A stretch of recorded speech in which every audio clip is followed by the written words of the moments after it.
When Peter Navarro, a senior trade advisor in President Trump's administration, attempted to paint India as a profiteer in the ongoing Russia-Ukraine conflict, his post on X sparked controversy, not only because of its claims, but also because of the way it was dismantled publicly through a fact-checking system that Elon Musk has repeatedly promoted as one of the platform's key tools for transparency.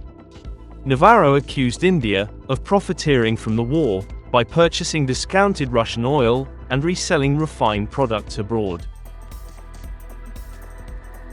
In his framing, India was not just securing energy for its own economy, it was portrayed as deliberately exploiting global instability. And because this message came from a high-ranking US official, it risked being taken seriously by audiences already inclined to view India's ties with Russia with suspicion. But what followed was unusual in the typical social media cycle. Instead of Navarro's statement gaining traction unchallenged, it was quickly flagged with a community note, X's crowdsourced fact-check system. The note added critical context: India's actions were not illegal, in fact, they were consistent with its national energy security requirements. The note also pointed out that many other countries, including in the West, continued to import Russian energy, directly or indirectly. Far from being a unique example of profiteering, India was portrayed in the note as simply navigating the same pressures and needs as any other major economy. This shift was important because it reframed the conversation. Navarro's version cast India in a negative, opportunistic light. The fact-check, however, restored balance by showing that his claims ignored wider realities and double standards. Instead of standing as a statement of authority, Navarro's words now carried a warning label: here is a claim that omits crucial information, here is a framing that doesn't align with the full picture. What made the episode even more notable was the reaction that followed. Navarro, angry at being fact-checked, dismissed the community note as a crap note, and accused Elon Musk of allowing propaganda to flourish on his platform. This turned the spotlight not just on India, or on Navarro, but also on Musk, and the system he has been promoting, as a cornerstone of free speech, with accountability. Musk's idea for X is simple: instead of a handful of powerful gatekeepers deciding what's true, ordinary users add context. And when enough people, from different sides agree, that context shows up as a community note. On paper, it's a fair, democratic way of fact-checking. But in reality, it stings, because that correction sits right under your post, for everyone to see. And this is where the situation became significant. Musk did not directly wade into the argument with Navarro on India's behalf.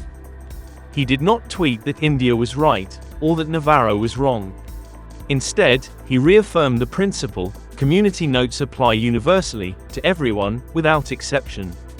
People decide the narrative, Musk said, underscoring his belief that the platform should empower users collectively, rather than rely on centralized editorial control. Yet, the implication of Musk's defense was clear. By standing firmly behind community notes, he endorsed the validity of the correction.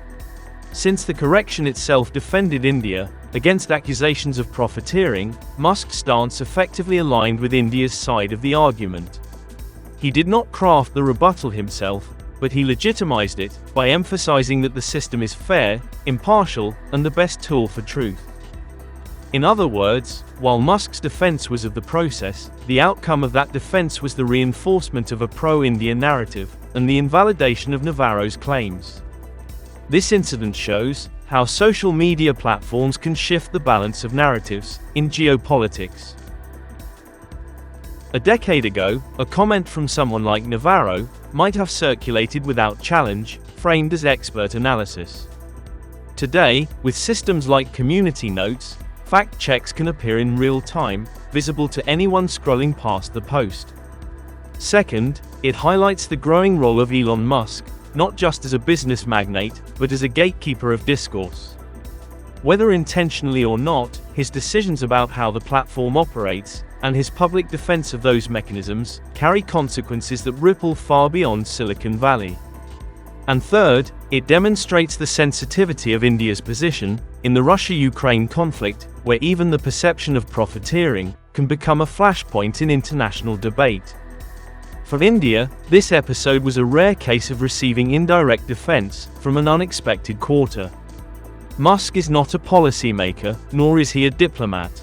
Yet, his platform and his endorsement of the correction process gave India a stronger defense than any official statement might have achieved in the fast-moving world of online narratives.